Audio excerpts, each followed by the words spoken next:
세상에 떠도는 기묘한 괴담들. 첫 번째 이야기, 시골의 집에서 욕실 시공을 할 때 실제로 겪었던 실화괴담. 저는 현재 건축 일을 하고 있습니다. 그 중에서도 시스템 베스 시공사를 하고 있는데 대개 하루 만에 작업을 끝내야 하므로 밤늦게까지 일하는 경우가 많습니다. 제가 신참일 무렵 시골의 한 외딴 집에서 욕실 시공을 하고 있을 때의 이야기입니다. 평소대로 일하고 있었는데 시간이 오래 걸려서 자정까지 일하고 있었습니다. 보통 저녁 8시 이후에는 주변 주민들에게 민폐가 될 수 있어 작업을 중단하고 다음 날에 이어서 합니다.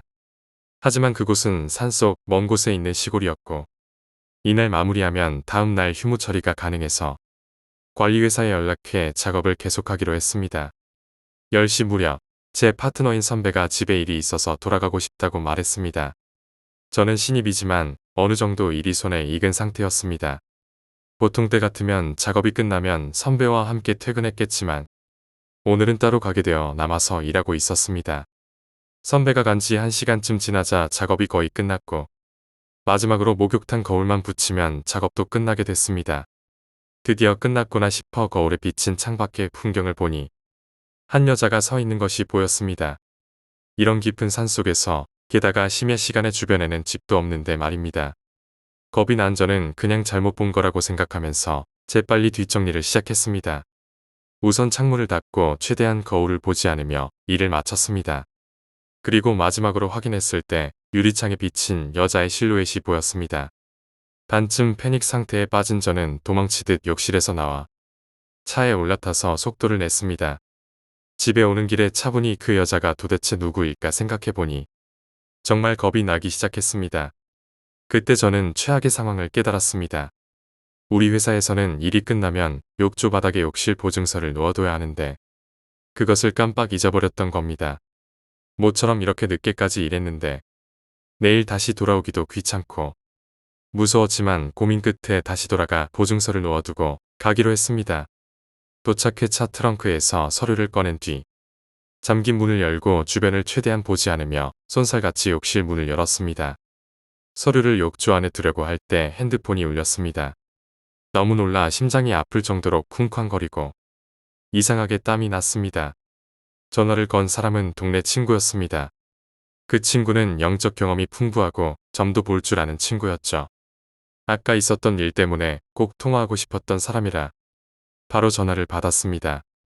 거기 진짜 미쳤으니까 빨리 돌아와. 전화를 받자마자 저런 말을 듣고 급히 차로 돌아가 시동을 걸려고 했습니다. 하지만 좀처럼 시동이 걸리지 않았습니다. 이건 진짜 큰일 났다고 느꼈을 때 겨우 시동이 걸렸습니다.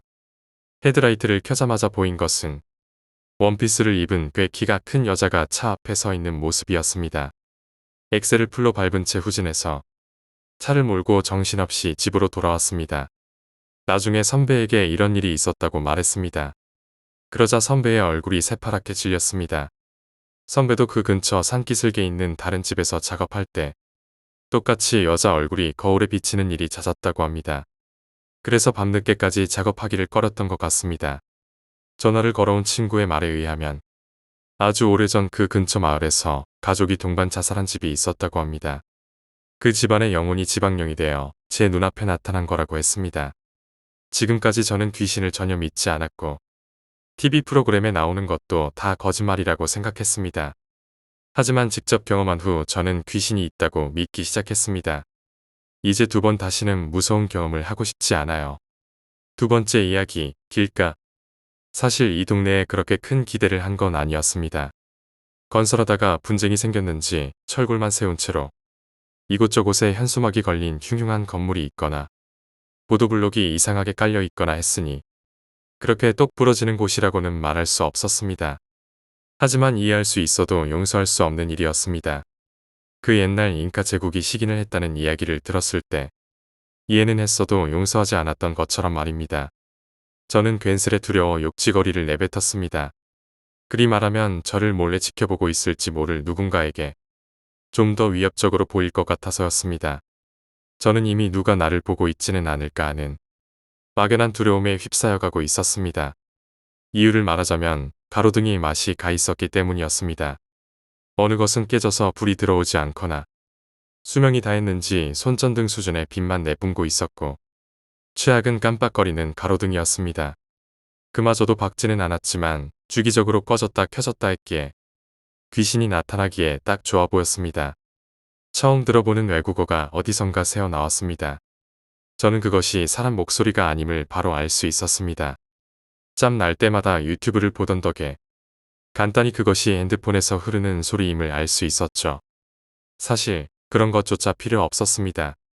저의 시야로 6시 방향, 아니 8시 방향에 누군가 엄청나게 밝은 화면으로 영상을 보고 있었습니다. 저 역시 어두웠기에 핸드폰으로 등을 켜두고 걷고 있었지만 그 사람은 보도 따위는 신경도 쓰지 않는 것처럼 무지막지하게 밝게 틀어놓은 영상을 뚫어져라 보고 있었습니다. 물론 그런 영상을 보면 시각적으로 이목이 집중될 수밖에 없었습니다. 청각적으로도 그의 영상은 매우 소리가 컸습니다. 흔히들 관상이 쎄하다라고 말하는 것은 상대의 외모만을 놓고 말하는 것이 아닙니다. 체취가 어떤지, 걸음걸이나 말투, 행동거지, 억양은 어떤지를 모두 종합해 그 사람에 대한 통찰을 하게 됩니다. 그는 싸했습니다. 키는 175cm 정도 되는 저보다 약간 작았고 덩치도 그리 크지 않았습니다. 그런데도 걸음걸이는 건달이나 양아치처럼 성큼성큼 내딛고 있었죠. 무엇보다 저는 골초 아버지를 두었기에 담배 냄새라면 익숙했습니다. 대학생 누나의 코트에서 그 매키한 냄새를 맡기 전까지는 담배 냄새를 아빠의 냄새로 알고 지냈습니다. 그런 제가 마스크를 쓰고 있었음에도 그 독한 담배 연기의 냄새가 제 코를 찔렀습니다. 그 사람은 내 뒤에 있었고 바람도 그쪽에서 불고 있었습니다. 모든 게 의문스러웠습니다. 그는 마스크를 턱에 걸치거나 팔에 끼지도 않았습니다. 애초에 마스크를 쓰지 않은 것처럼 보였습니다. 마침내 저는 집 근처에 도착했지만 그 남자와 저의 동선은 여전히 겹쳐 있었습니다. 사실 저는 발걸음을 빨리해 거리를 두었었죠. 제가 아파트 유리문을 열자 그 남자의 발걸음이 미묘하게 빨라졌습니다. 강한 억양의 러시아어처럼 들리는 영상이 시끄럽게 울려 퍼졌고 강한 불빛은 남자의 떨군 얼굴만 강조하고 있었습니다. 저는 순간 절정에 달한 것처럼 몸의 감각이 극도로 선명해졌습니다. 불쾌한, 두려운, 공포스러운 감각이 극한까지 예민해져 손이 떨렸습니다. 문이 열리고 남자의 발걸음은 미묘하지 않게 빨라졌습니다. 저는 순간 유리문 옆에 붙은 경비 사무소의 공문을 읽었습니다. 방범을 위해 유리문의 잠금은 해제하지 마십시오. 불안감이 발가락 끝에서 단정과 가슴을 거쳐 코끝까지 시리도록 곡지었습니다. 남자는 뛰고 있었고 저는 넘쳐흐르는 불안감에 계단을 타고 올라갔습니다. 5층쯤이었을까요? 저는 학교 3층을 오를 때마다 헉헉대며 그날 1교시가 끝난 후에는 자리에서 일어나지 못하던 몸을 가진 사람이었습니다. 숨이 턱 밑까지 차올랐고 근육이 찢어지는 것 같은 고통을 지나쳐 마침내 힘이 들어가지 않아 정말로 찢어진 것이 아닌가 하는 생각이 들 정도로 뛰어 올라갔습니다. 한계를 직감하고 계단 문 옆을 열어 그 안으로 들어갔습니다. 모르는 일입니다. 그날 그 남자는 단지 소련 여자 유튜브 채널을 구독한 말보로를 좋아하는 사내일지도 모릅니다. 아니면 다른 무언가였을지도 모르죠. 무엇이든 제 신변을 크게 위협했을 겁니다. 세 번째 이야기, 호출 버튼. 대학생 때 같은 학교 친구가 겪은 무서운 경험담입니다. 어느 날 밤 친구가 제가 사는 아파트로 달려왔습니다. 무서운 것이라도 본 듯 창백한 얼굴로 방바닥에 주저앉았습니다. 친구에게 무슨 일이 있었냐고 물었더니 이렇게 얘기했습니다. 목욕하면서 욕실에 달린 버튼 중 욕조 물을 데우는 버튼을 누르려다 실수로 호출 버튼을 눌렀다고 합니다. 그때 욕실 밖에서 여자 목소리가 들렸다고 합니다. 잠깐만 지금 갈게. 친구는 꽤 좋은 임대 아파트에 살고 있지만 부모님은 시골에 계셔서 저처럼 혼자 살고 있습니다. 여자친구도 없습니다. 도대체 누구의 목소리냐고 생각하던 그 순간 싸늘한 기운이 밀려와 떨림이 멈추지 않았다고 합니다. 친구는 무서워서 욕실에서 나오지 못했지만 욕실에서 나오지 않으면 밖으로 나갈 수도 없었습니다. 그래서 친구는 옷을 허겁지겁 입고 도망치듯 아파트를 뛰쳐나왔다고 합니다. 집에 여자가 있는 걸 봤어. 제가 물어보자 친구는 조그맣게 떨리는 목소리로 말했습니다. 몰라. 너무 무서워서 다른 데는 보지도 않고 바로 문까지 갔어. 근데 문은 제대로 잠겨 있었고 체인도 걸려 있었어. 학교 끝나고 집에 왔을 때 내가 문을 잠갔거든. 문은 잠겨 있었어. 확실해. 결국 그날은 친구를 제 집에서 재워줬습니다. 친구는 불도 끄지 않고 냉장고에 넣어둔 술을 마시며 겨우 마음을 진정시켰습니다. 그리고 나서 친구는 곧장 부모님 집으로 돌아갔고 친구네 부모님이 아파트에서 짐을 가져간 것 같았습니다. 그 이후로는 연락이 없어 어떻게 됐는지는 모릅니다. 그 이야기를 듣고 나서 저는 욕실에서 호출 버튼을 누르지 않도록 세심한 주의를 기울이고 있습니다. 네 번째 이야기, 방황하는 아이.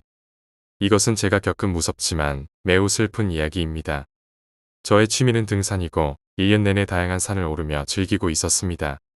그날도 저는 등산 친구들과 함께 어떤 현에 있는 S산을 등산하러 나갔습니다. S산은 그리 높지 않지만 가파르기로 유명한 산입니다. 그렇기 때문에 S산 등산객들은 나름대로 경험이 있는 분들이 많습니다. 우리는 아침 일찍부터 S산을 오르기 시작했습니다. 등산 경력이 꽤 길었기 때문에 정상에 오르는 데는 큰 어려움이 없었습니다. 산 정상에서 기념사진을 찍고 집에서 가져온 도시락을 먹으며 아주 멋진 경치를 즐겼습니다.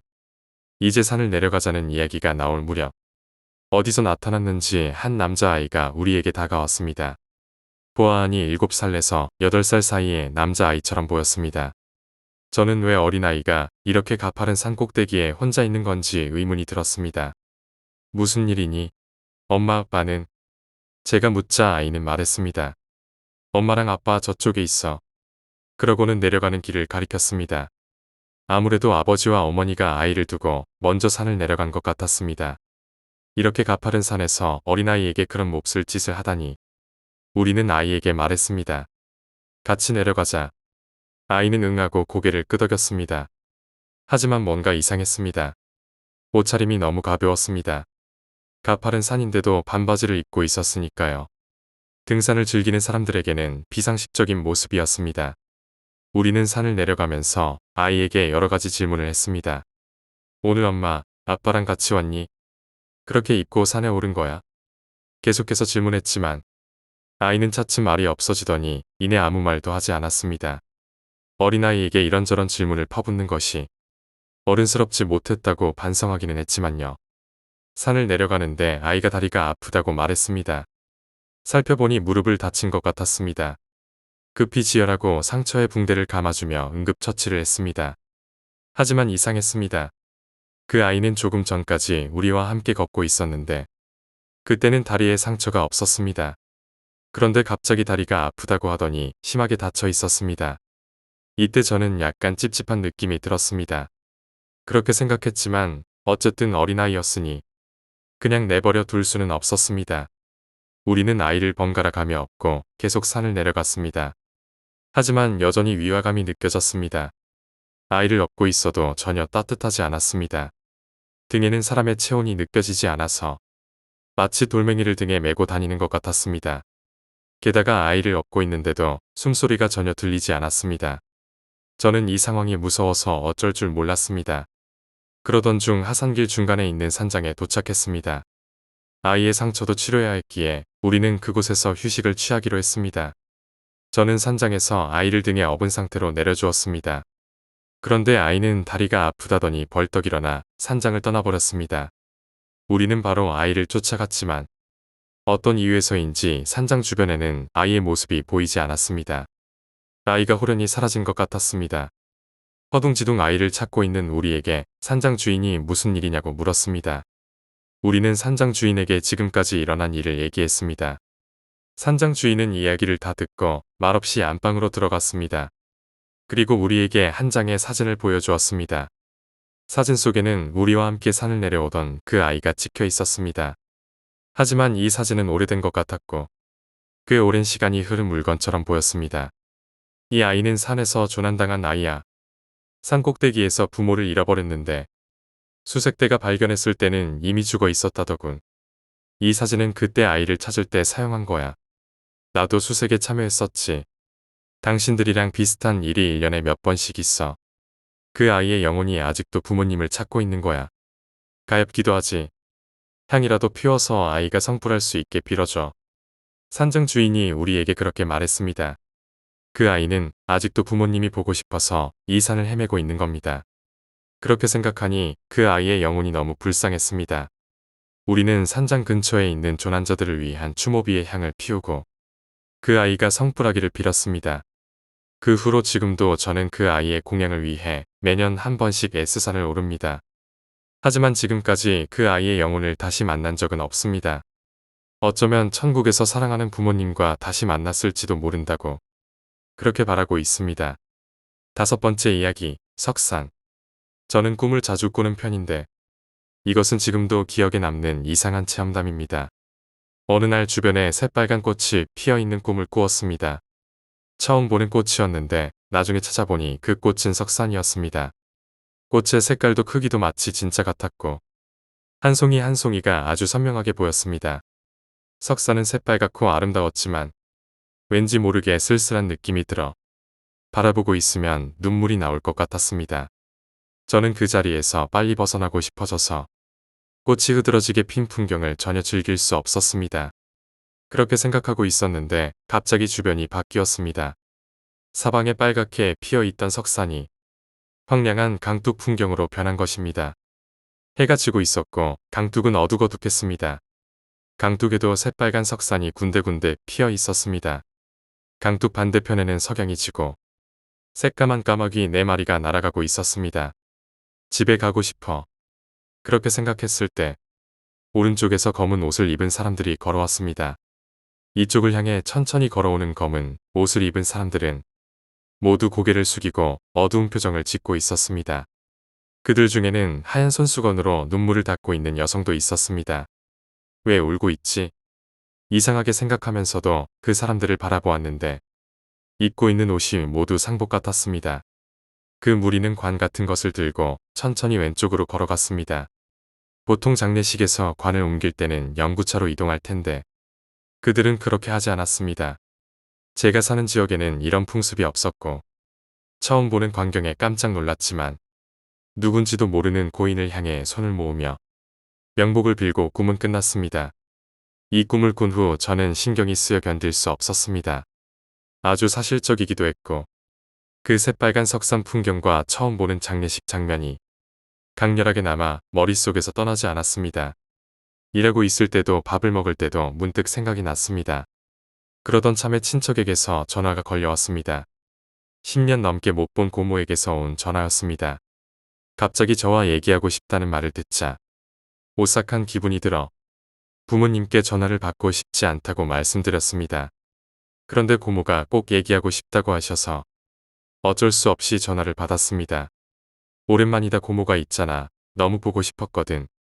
수화기 저편에서 희미하게 남아 귀에 익은 목소리가 들렸습니다. 얼굴도 까먹을 정도였던 고모가 자꾸 보고 싶었다고 말하니 신경이 쓰였습니다. 갑자기 왜 보고 싶으셨던 거예요? 저는 고모에게 물었습니다. 저번에 방 청소하다가 옷장 서랍에서 사진이 나왔지 뭐야. 그 사진에 내가 어렸을 때 모습이 찍혀 있었거든. 그러고 보니 어렸을 때 자주 친척 집에 놀러가서 삼촌이나 고모와 함께 자고 밥도 먹고 했던 기억이 났습니다. 이야기를 듣다 보니 저도 고모가 보고 싶어져 쉬는 날 놀러 가기로 약속하고 전화를 끊었습니다. 나중에 친척 집에 갔을 때 고모는 반가워하며 직접 만든 음식을 차려주셨습니다. 그러더니 통화할 때 말했던 사진을 보여주었습니다. 어린 시절 사진을 보며 고모는 이거야 이거라며 즐거운 듯 손가락으로 가리켰습니다. 그 사진을 보다가 문득 다음 페이지의 사진을 보니 많은 사람들이 뭔가를 어깨에 메고 있는 사진이 있었습니다. 석산이 핀 강둑에 4마리의 까마귀가 날아다니는 풍경. 저는 깜짝 놀랐습니다. 상복을 입은 사람들과 하얀 손수건으로 눈물을 닦고 있는 여성이 고개를 숙인 채 걷고 있는 모습까지도 제가 꾸었던 꿈과 똑같아서 등골이 오싹해졌습니다. 이거 누구 장례식이에요? 고모에게 물었더니 젊은 나이에 돌아가신 남동생의 장례식이라고 하셨습니다. 당시에는 장례식 후 유족이나 장례식 참석자들이 행렬을 이뤄 사망자를 화장터나 매장지까지 바래다주는 풍습이 있었다고 합니다. 그 광경을 누군가가 찍어 두었나 봅니다. 저는 어떻게 태어나기도 전에 있었던 장례식 풍경을 꿈에서 볼 수 있었던 걸까요? 갑자기 고모가 보고 싶다고 전화를 걸어온 것도 이상하게 느껴졌습니다. 가족들의 영혼이 저를 부르기라도 한 걸까요? 6번째 이야기, 노천탕의 여자. 우리 가족은 온천을 좋아해서 명절만 되면 모두가 온천에 갈 정도로 자주 다녔습니다. 가는 곳은 항상 옆 동네에 있는 온천 마을이었습니다. 오늘은 이 여관의 온천으로 갈까? 오늘은 이 시설의 노천탕으로 갈까? 하는 식으로 그날의 기분에 따라 목적지를 정했습니다. 제가 6년 전 이 온천지에서 겪은 이야기입니다. 그날은 단풍을 보며 온천을 즐기기 위해 노천탕이 인기 있는 온천 여관에 가기로 했습니다. 온천은 낮에는 사람이 별로 없기 때문에 우리 외에는 다른 손님이 없었습니다. 완전 전세냈네. 저는 마음속으로 승리의 포즈를 취하고 있었습니다. 날씨가 좋아서 바깥 공기를 마시며 노천탕에 들어가면 기분이 좋을 것 같아 어머니와 함께 탈의실로 갔습니다. 탈의실에는 바구니가 가지런히 줄지어 놓여 있었고 청소도 잘 되어 있었습니다. 두고 온 게 있네. 잠깐 차에 갔다 올게. 탈의실에서 기분 좋게 옷을 벗고 있었는데 어머니가 말씀하시더니 저를 혼자 남겨두고 가버리셨습니다. 왜 이렇게 덜렁거려? 어머니의 뒷모습을 향해 말했지만 마음속으로는 넓은 노천탕을 독차지할 수 있게 되어 기뻤습니다. 빨리 옷을 벗으려고 셔츠 단추에 손을 얹었을 때였습니다. 탈의실 분위기가 바뀌었습니다. 조금 전까지만 해도 좋았던 분위기가 갑자기 무거워졌습니다. 뭔가 안 좋은 예감이 드는데 그래도 빨리 노천탕에 들어가고 싶은 마음이 강해서 신경 쓰지 않고 탈의실을 나와 노천탕으로 향했습니다. 밖에 나가보니 상쾌한 공기가 감돌았습니다. 몸을 가볍게 씻은 후 온천의 물 온도를 확인하고 노천탕에 들어갔습니다. 두 눈을 감고 온몸으로 온천의 개운함을 느끼다 보니 그 매력에 더욱 빠져들게 됐습니다. 문득 눈을 떴을 때 눈앞에 하얗게 김이 서려 있었습니다. 그 속에서 희미하게 사람 그림자 같은 것이 보였습니다. 언제 들어온 거지? 아무리 눈을 감고 있었어도 사람이 들어오면 잠깐이라도 발소리가 날 거고 물에 들어갈 때 물소리도 날 것입니다. 하지만 전혀 눈치채지 못했습니다. 그림자는 회색빛이었고 수증기가 자욱해서 잘 보이지는 않았지만 실루엣으로 보아 여자였습니다. 여탕이니까 당연히 여자였죠. 머리는 높게 묶은 포니테일이었고 20대 후반이나 30대 초반 정도로 젊어 보였습니다. 저는 뜨거운 물을 손으로 떠서 천천히 어깨 위로 붓는 그 여자의 모습을 보고 있었습니다. 혼자 여행 온 건가? 아니면 남자친구랑 왔나? 쓸데없는 생각을 하며 눈을 감았다가 다시 뜬 순간 온몸에 소름이 돋았습니다. 눈앞에서 여자가 사라져버린 것입니다.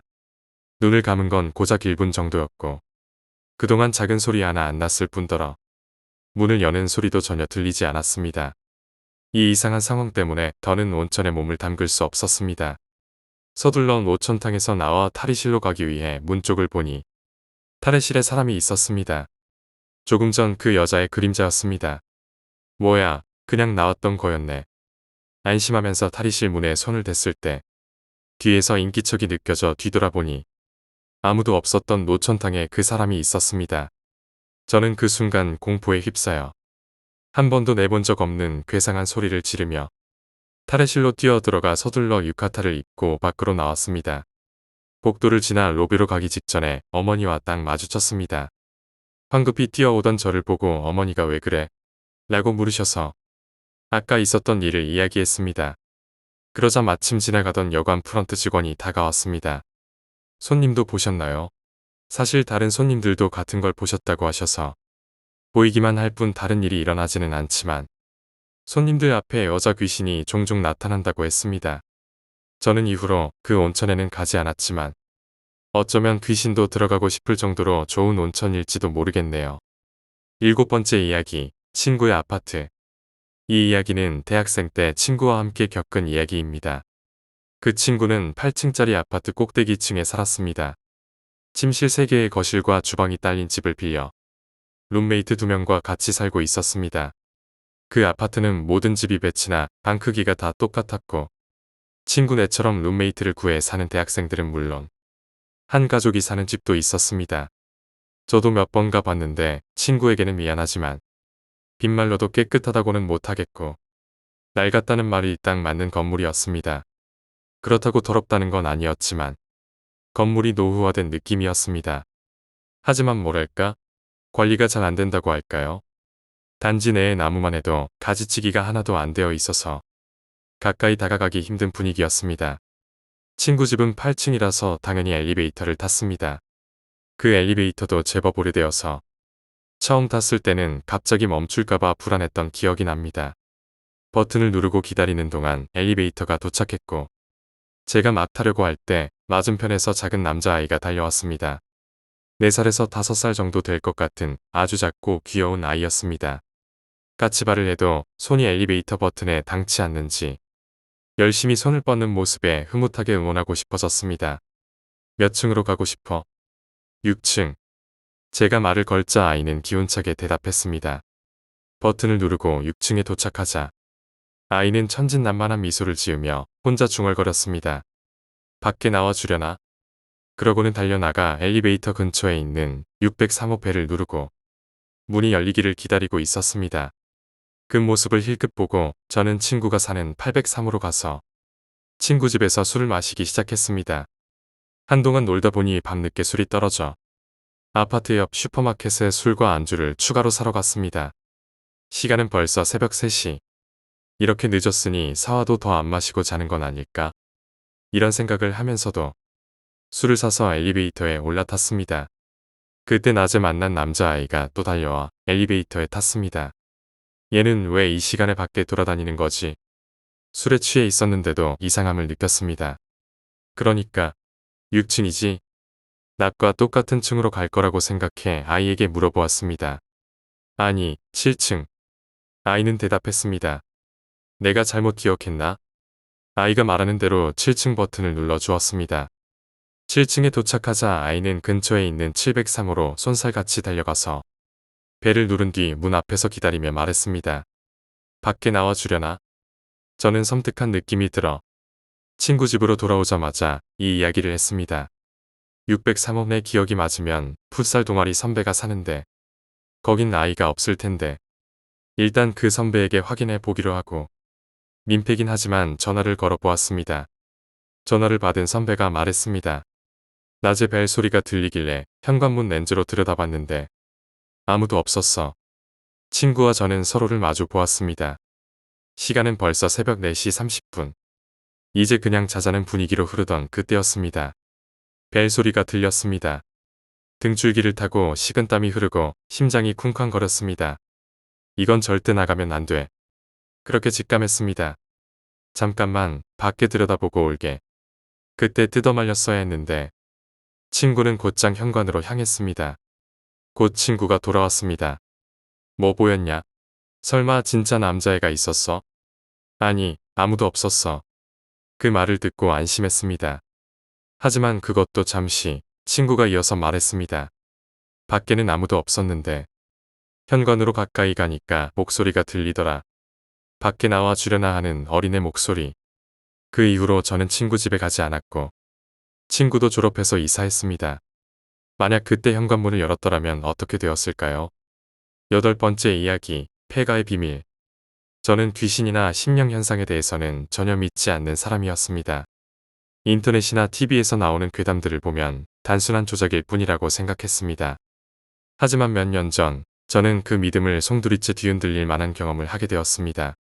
당시 저는 대학생이었고 학교 과제와 아르바이트로 바쁜 일상을 보내고 있었습니다. 방학이 되어 친구들과 여유로운 시간을 보내기로 했을 때 이야기는 시작되었습니다. 방학 초반, 우리는 여행을 가기로 계획했습니다. 평소와 다르게 이번 여행은 특별하게 기억에 남을 만한 일이 있으면 좋겠다는 이야기를 하던 중 한 친구가 폐가 체험을 제안했습니다. 그 친구는 평소에 호기심이 많고 무서운 이야기를 좋아하는 편이었죠. 저는 반대했습니다. 폐가에 간다는 건 어릴 적 도시전설 같은 이야기일 뿐이고 무의미한 일이라 생각했으니까요. 하지만 다른 친구들 대부분이 흥미를 느꼈고 결국 저도 그들의 의견에 따르기로 했습니다. 우리가 찾아간 곳은 도시에서 멀리 떨어진 시골 마을이었습니다. 이 마을의 외곽에는 오래된 폐가가 있었는데 마을 사람들 사이에서는 그 집에 귀신이 산다는 이야기가 돌고 있었습니다. 그 집은 몇십 년 전 갑자기 가족이 사라지면서 방치된 채로 남아 있었고 집주인의 행방도 오리무중이었습니다.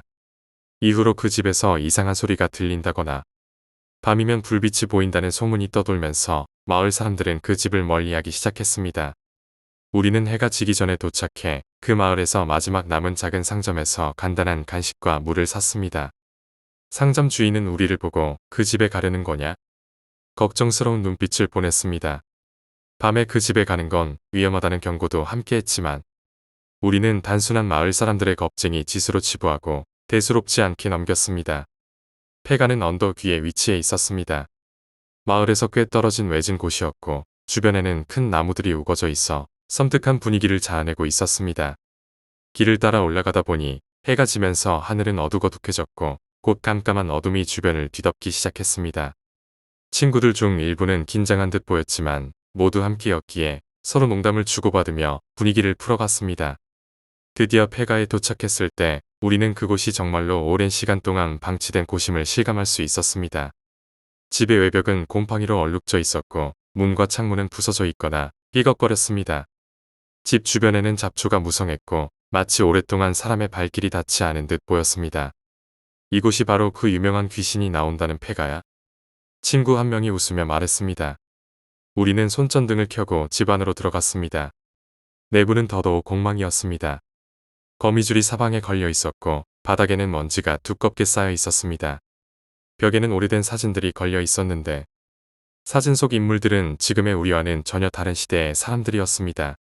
옷차림과 표정은 생소했으며 시간이 멈춘 듯한 느낌을 주었습니다. 집안을 둘러보던 중 우리는 이상한 점을 발견했습니다. 거실 한쪽에 있는 벽에는 커다란 금이 가 있었고 그 금을 따라 뭔가 흘러내린 자국이 보였습니다. 더 자세히 보니 그것은 마치 오래된 피처럼 보였습니다. 순간 우리 모두가 서로를 쳐다보며 묘한 긴장감을 느꼈습니다. 여기서 뭔가 잘못된 일이 있었던 건가? 친구 중 한 명이 낮은 목소리로 말했습니다. 우리는 그저 상상 속의 이야기일 뿐이라고 자신을 다독였지만 마음 한구석에서는 점점 더 불안감이 커지고 있었습니다. 그때 집 안쪽에서 뭔가 쿵 하는 소리가 들렸습니다. 우리는 동시에 소리가 난 방향으로 고개를 돌렸습니다. 소리가 난 곳은 계단이었고 그 계단은 2층으로 이어져 있었습니다. 아무도 없는데 누가 올라간 걸까? 친구 중 한 명이 중얼거렸습니다. 이쯤 되니 처음에 장난기 가득한 분위기는 논데간데없고 우리 모두의 얼굴에는 경계심이 드러나기 시작했습니다. 하지만 다시 돌아가기엔 너무 이른 감이 있었습니다.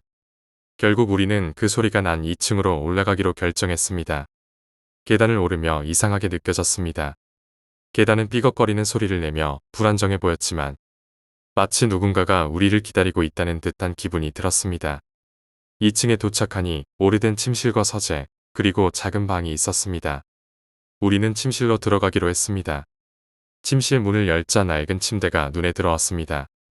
침대 위에는 하얀 천이 덮여 있었는데 먼지가 쌓여 있어 누군가 오랫동안 이곳에 들어오지 않았다는 것을 알 수 있었습니다. 방 안에는 이상한 냄새가 났습니다. 썩은 듯하면서도 무언가 불쾌한 냄새였습니다. 그 순간 천천히 무언가 움직이는 소리가 들렸습니다. 우리는 그 소리의 근원을 찾아 방 안을 두리번거렸지만 눈에 띄는 것은 아무것도 없었습니다. 그저 소리만이 방 안에 울려 퍼졌습니다.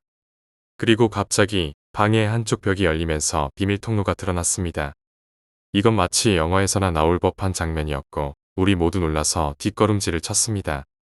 이건 뭐야? 누가 이 집을 이렇게 만들어 놓은 거지? 친구 중 한 명이 물었습니다. 비밀 통로는 어둠 속으로 이어져 있었고 그 끝이 보이지 않았습니다. 우리는 그 통로를 조사해 보기로 했습니다. 손전등을 켜고 조심스럽게 한 발 한 발 내딛었는데 통로는 점점 좁아졌습니다. 통로의 벽은 차갑고 습기가 느껴졌으며 숨이 막히는 듯한 느낌이 들었습니다. 통로를 따라 걸어가다 보니 작은 방으로 이어졌습니다.